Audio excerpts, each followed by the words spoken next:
Hare Krishna, Krishna Krishna, Hare Hare, Hare Rama, Rama Rama, Hare Hare. Is there any way for a Christian to, without the help of a spiritual master, to reach the spiritual sky through believing in the words of Jesus Christ and trying to follow His teachings? Can a Christian in this age, without a spiritual master, but by reading the Bible and following Jesus' words, reach the Well, when you read Bible, you follow spiritual master. How can you say without? As soon as you read Bible, that means you are following the instruction of Lord Jesus Christ. That means you are following spiritual master. So where is this opportunity of being without spiritual master? It is the spiritual master is not the question of spiritual master is eternal. Spiritual master is eternal. So your question is without spiritual master. Without spiritual master you cannot be at any stage of your life. You may accept this spiritual master or that spiritual master. That is different. But you have to accept. As you say that by reading Bible, when you read Bible, that means you are following the spiritual master represented by some priest or some clergyman in the line of Lord Jesus Christ. So, in any case, you have to follow a spiritual master. There cannot be the question without spiritual master.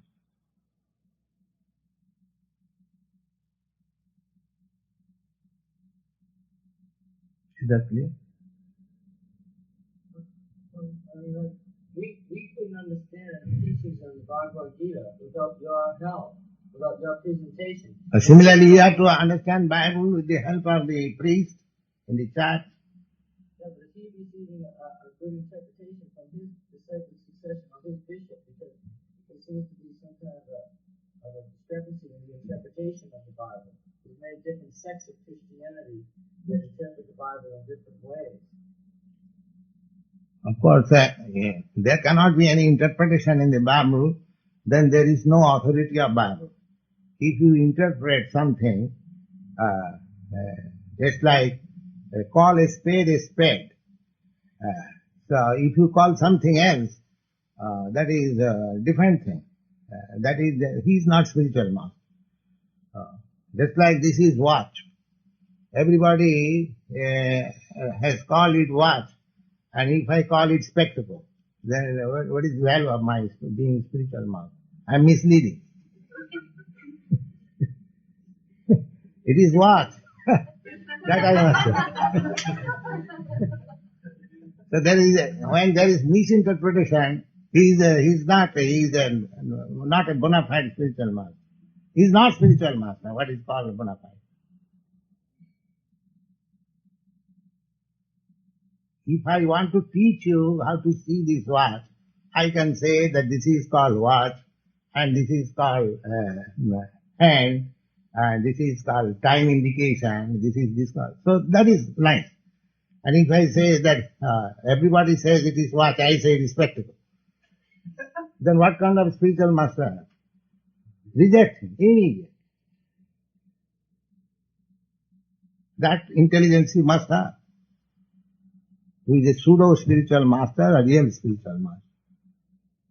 Otherwise you will be cheated. And that is being done.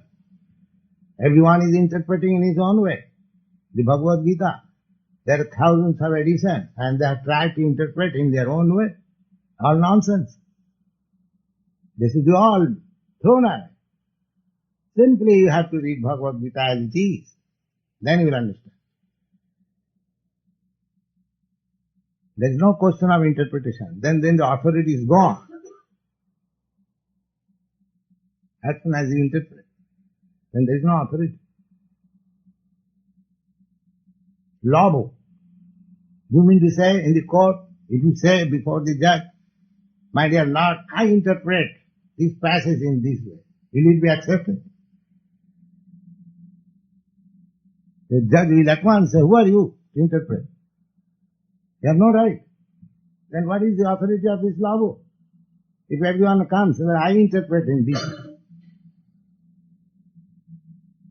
And interpretation when required, when a thing is not understood.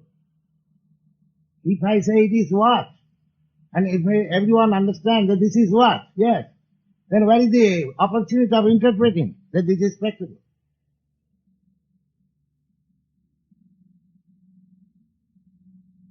If anyone can understand the clear passage, just like in the Bible, God said, let there be creation, and there was creation. So what is the question of interpretation? Yes, God created. He cannot create. So what is the opportunity of interpretation?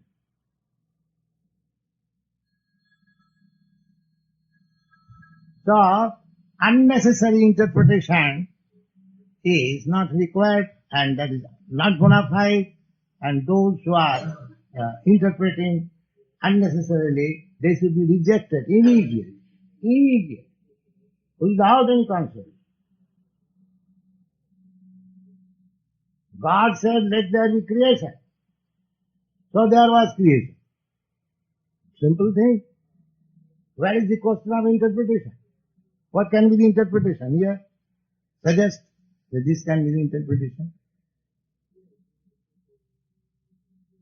Am I right? In the Bible, beginning of the Bible, it is said like that. God said, let there be creation, and there was creation. So what is your interpretation? Tell me, what is your interpretation? Is there any possibility of interpretation? Can any one of you suggest? Then what is the opportunity of interpretation? One can explain. That is the fun thing. But the fact that God created, that will remain. That we cannot change. Now, how that creative process took place, that is explained in Bhagavatam. First of all, there was sky, then there was sound, then there was this. This is the process of creation. That is another thing. But the fact, the primary fact that God created, that will remain at any circumstance. Not the rascal scientist says, oh, there was a chunk and it is split up, and there was the planet, perhaps this, and likely this, all this nonsense. They'll simply interpret likely, perhaps.